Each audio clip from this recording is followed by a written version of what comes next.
Commissioner Baker.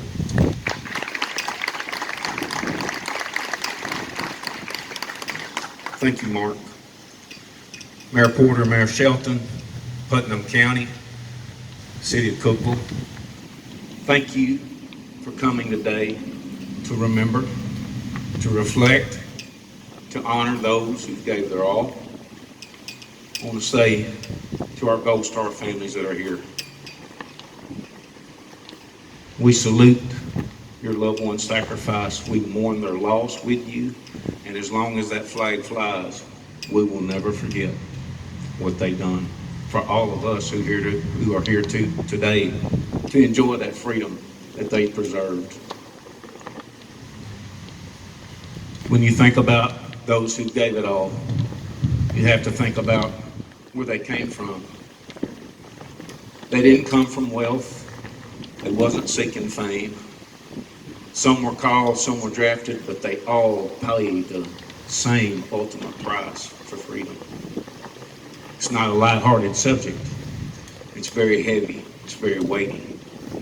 The freedoms we enjoy were delivered by men and women who, when they put on the uniform, the cloth of our country, they signed a blank check. Since General Washington commanded the First Continental Army, over 42 million have wore the cloth for our nation. 1.5 million have been wounded fighting under that flag, and another 1 million has died defending our freedoms. The human toll has been extraordinary upon us, and we can never forget. This past Friday at the War Memorial Auditorium, we honored 4 of our fallen Tennessee service members. The first was Staff Sergeant Ryan Courthouse. Ryan grew up just east of here in a little town called Corrington, just north of Knoxville. He went to Gibbs High School, and right after high school, like many of us, he raised his right hand and joined the United States Army. It's all he wanted to do.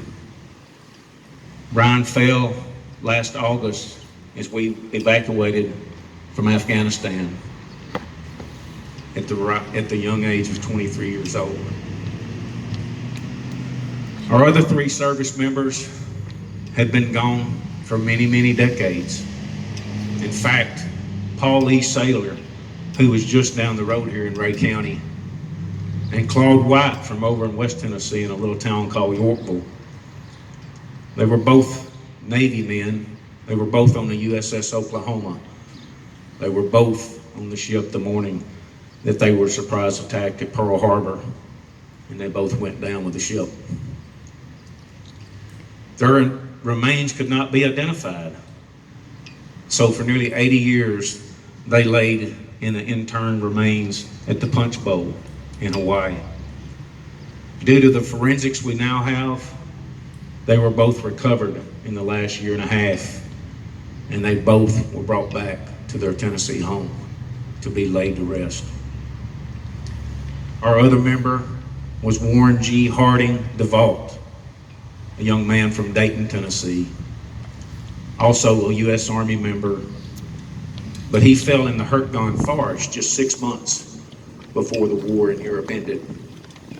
Due to the heavy fighting, he couldn't be recovered nor identified until the last couple of years.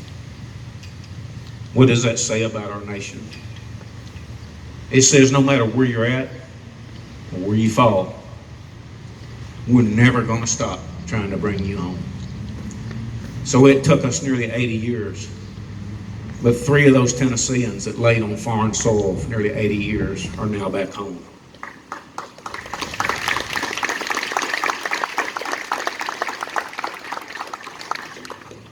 So again, thank you, Putnam County, for making a deliberate choice today to be here. Because as long as we remember, they will never, ever be forgotten. Thank you, and God bless all of you.